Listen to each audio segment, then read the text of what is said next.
La petite histoire à partir des pieds, mais en synthèse, bien évidemment. Donc l'océan est dans nos pieds. Nos pieds sont océaniques, puisque c'est Thétis et Océan. Thétis, la grande déesse de la mer, qui est mariée à Océan, Océanos. Vous ne m'avez pas demandé pourquoi les pieds sont associés aux poissons, alors qu'ils marchent sur la terre. Donc on aurait pu penser évidemment que c'était plutôt lié au taureau, par exemple. Parce qu'en fait, on oublie souvent que le monde spirituel est aussi réel et objectif que le monde matériel. Autrement dit, nos pieds marchent sur la terre spirituelle au moins autant que sur la terre matérielle. Donc ils sont en contact direct, le poisson, l'espace des pieds. Je vous rappelle que l'espace des pieds, c'est l'aboutissement de la transvolution. Et donc dans le moment de la transvolution, il n'y a plus de différence entre le monde matériel et le monde spirituel. Et donc les pieds, ils marchent aussi bien dans le monde, ils contactent de manière directe le monde des archétypes, exactement comme ils savent contacter de manière directe le monde du sol, de la matière, de nos racines et de notre histoire. Donc c'est important de comprendre ça, parce que finalement ça va donner une direction. Et c'est pour ça que c'est les poissons, c'est pour ça que c'est l'océan. Parce que dans l'océan, c'est cette immensité sans limite, c'est l'infini matérialisé en réalité. Et la finalité de ce grand processus de transvolution, c'est rentrer en conscience dans la grande mer, dans ce grand océan d'infinité qui marie la dimension matière et la dimension esprit. Donc nos pieds, c'est à la fois le commencement, la fin et le milieu. Le commencement parce que c'est la dimension, c'est la naissance de chair, c'est le rapport à la mer. Le milieu parce que c'est le moment où on commence à se mettre debout pour rentrer en pèlerinage, en se libérant de toutes les entraves, ce qu'on a vu le premier jour. Et puis c'est la fin, ce que je viens d'évoquer à l'instant. Puis viennent les chevilles, les océanides aux fines chevilles, les 3000 océanides aux fines chevilles, qui nous permettent de contacter notre source et de commencer à stabiliser le daimon, le génie tutélaire qui nous habite, en posant la conscience encore et encore sur les grandes images qui se révèlent dans nos rêves, dans notre imaginaire et à travers les messages, les synchronicités, les messages qui nous arrivent dans le monde extérieur. Donc le travail de la cheville, ça va être de choisir la bonne ou les bonnes, de les objectiver. C'est la seule partie du corps qui est désignée par un objet, la cheville ouvrière, et qui doit rester fine. La pathologie de la cheville, c'est les chevilles qui enflent, et les océanides sont dites aux fines chevilles. Donc c'est quelque chose d'essentiel. Pourquoi il faut rester fin? Simplement parce que il s'agit de rester ici aussi impersonnel que possible pour canaliser le flux, pour canaliser le souffle de l'inspiration. On va arriver au tibia, bien sûr, bientôt. Donc le choix décisif au moment de l'astragale, entre la voix du tibia, c'est-à-dire la voix de l'artiste, et la voix du péroné, qui est la voix de l'artisan, de la production d'une œuvre dans le monde.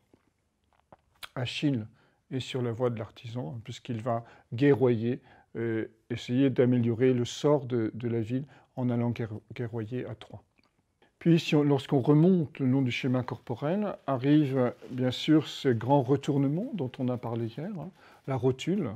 Et sur la voie féminine, c'est l'entrée dans l'accueil du désespoir qui va permettre de faire surgir pas à pas ce qui est grand en nous et de cueillir un peu de l'eau de notre destin afin de la mettre dans une urne que l'on va porter le restant de notre parcours. La voie masculine est un peu différente, j'en ai pas parlé, mais elle est signalée par les travaux d'Hercule. 2 des travaux d'Hercule sont liés au genou. La voie masculine passe par le développement de l'innocuité. Ça, c'est le travail à la biche de Kérénia. C'est-à-dire, il doit apprivoiser sa force pour ne plus effrayer personne. Et l'autre travail, c'est le sanglier d'Érimonte, On en reparlera tout à l'heure avec Chiron, puisque c'est un rapport avec la main. Donc celui-là, je le mets un petit peu à part. Mais où il va en fait apprendre à mourir à son humanité pour se rendre disponible à la mission spirituelle que le ciel attend de lui. Donc pour synthétiser ces deux voies, le féminin entre pleinement dans l'expérience et dans le ressenti des choses jusqu'au désespoir et se laisse guider en réalité par les mouvements du vivant pour atteindre l'Olympe, alors que le masculin, lui, va se choisir une direction, un objectif, et ensuite faire les adaptations nécessaires pour l'atteindre. Donc on est dans deux approches en réalité différentes du cheminement intérieur. Toute l'aventure d'Eros et de Psyché, du petit soleil et de la petite lune, qui baignent dans le liquide synovial dont on a parlé hier. Le long chemin de la cuisse arrive ensuite, qui est l'apprivoisement du féminin. Alors, on ne va pas le détailler, mais c'est lié au mythe d'Ulysse, qui ne rencontre que des personnages féminins qui sont encore un peu dans l'ombre, puisque c'est des magiciennes, c'est des sirènes, etc. Pourquoi c'est lié au féminin d'un point de vue biologique? Parce que le fémur, d'abord, c'est l'os le plus long du corps, et ensuite, ça a la même racine étymologique que femme. Donc vous avez le fémur qui est entouré de 11 muscles. Donc vous avez ce dialogue qui se met en place, parfois difficilement, entre le masculin et le féminin dans la cuisse, et c'est tout le travail du Sagittaire sur le plan astrologique. Arrive ensuite la porte des hanches, donc la tête du fémur qui va se mettre en place en relation avec le bassin, dans un endroit qu'on appelle l'acétabulum. Comment dirais-je, la tête du fémur va se mettre dans cette espèce, dans le cotyle, l'acétabulum, qui va le relier à la hanche. Acétabulum, ça veut dire le vase à vinaigre. Alors pourquoi je vous en parle? Parce que je vais vous parler de Dionysos tout à l'heure. Et Dionysos, si on le suit dans la morphologie du corps, enfin en tout cas dans l'étymologie du corps, il va naître en tant qu'embryon dans la cheville. Une des étymologies de la cheville, c'est clé, et l'autre, c'est la vrille de la vigne. Donc la vrille de la vigne va naître dans la cheville, va commencer à croître dans la cheville. Le petit Dionysos, on l'a dit, va naître de la cuisse de Zeus. Et donc, vous vous souvenez, ce muscle couturier du quadriceps, c'est quand même extraordinaire, les 4 ceps sont fermés par le muscle couturier, exactement là où va naître Dionysos, le dieu du vin. Et les premiers raisins non mûrs encore vont apparaître dans le vase à vinaigre, dans l'acétabulum. Donc on a une espèce de croissance biomythologique du dieu du vin dans les membres inférieurs. On peut aller un tout petit peu plus loin, puisqu'une fois qu'on nous serons entrés dans le bassin, et vous savez que c'est le foie qui gère l'ivresse, et l'un des attributs du foie, c'est la foie, on l'a dit, ça veut dire vigne, ficus, mais l'un des symboles de Dionysos, c'est aussi la figue. Donc on va rentrer dans le... Il y a tout un regard mythologique entre le foie et Dionysos. Tout cet espace du petit bassin et du ventre, donc le petit bassin, c'est un lieu, c'est le chaudron magique, où les héros vont se ressourcer. Vous connaissez tous Astérix et Obélix. Et le chaudron magique qui donne la puissance à Obélix et aux guerriers, c'est exactement notre petit bassin. Je pourrais vous le montrer de plein de choses différentes. Mais on a d'autres mythes qui disent la même chose, où se passe justement le sacrifice du bélier dans cet espace-là, et le bélier étant bien sûr le système génital féminin.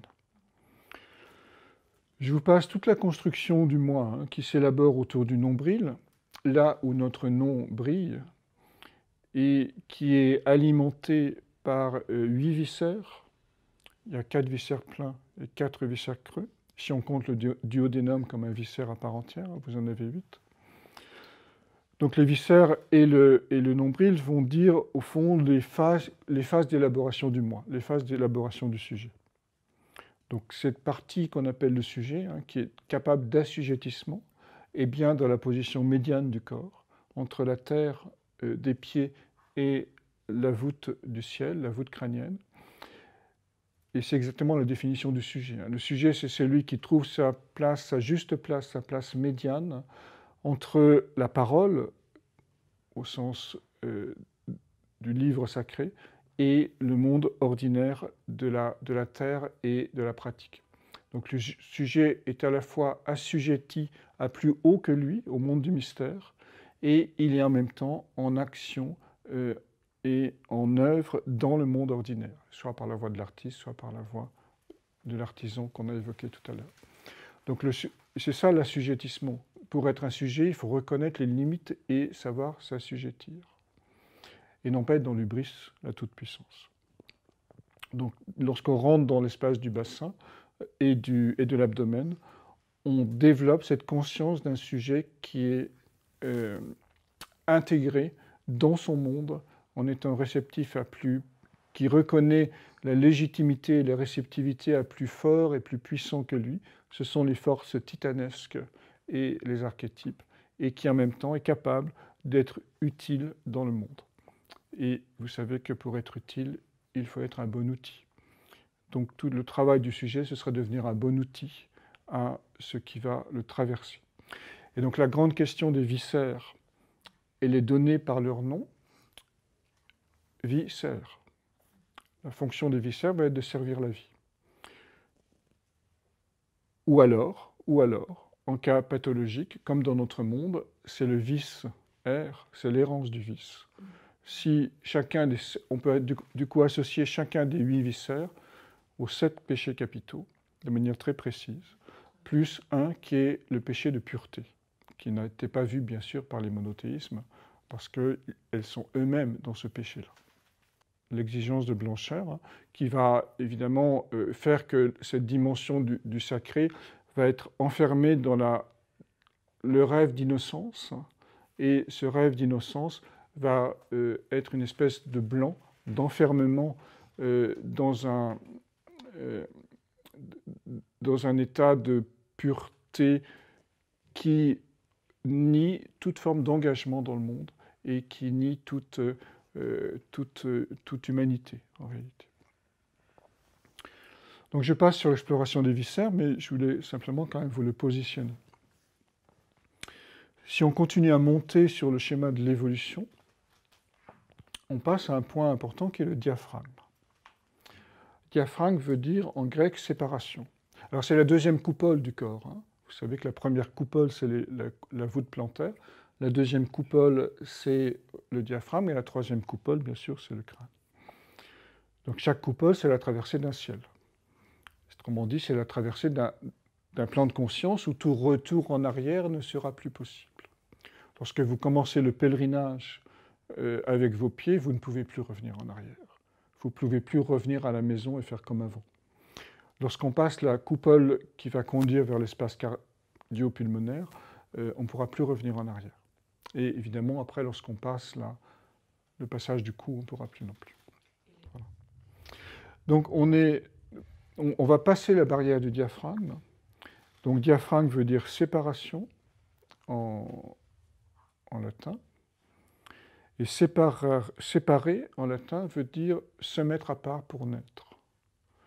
Donc ça, c'est un point important, parce que pour passer la barrière du diaphragme, c'est-à-dire pour aller vers le cœur, il faut se mettre à part pour aller vers une nouvelle naissance. Se mettre à part de quoi? Du système maternel féminin des viscères. Vous savez, les viscères, elles sont entourées d'un truc qu'on appelle le péritoine, c'est-à-dire qui va relier les 7 viscères. Donc quand on rentre dans le monde des viscères, on rentre dans le monde de l'interdépendance. Parce que s'il y en a un qui bouge, tous les autres bougent.